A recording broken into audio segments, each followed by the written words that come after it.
इकडे ये बाळा, मामाकडे जायचंय ना आपल्याला. आई मामाकडे जायचे ना. जायचं.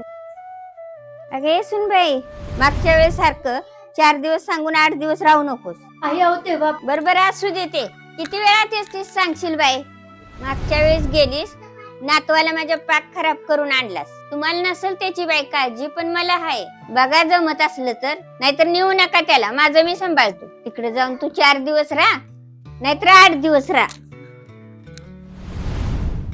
ध्रुवा, अगं आवरलंच का? निघायचं होतं ना आपल्याला.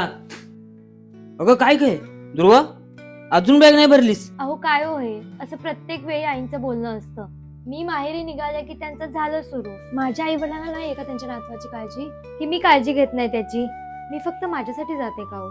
त्यांना पण त्यांच्या नातवाला बघू वाटतं. आणि बघा ना आई कशा म्हणतात, मागच्या वेळेस बाळाला घेऊन गेले, बाळ खराब झाला म्हणून.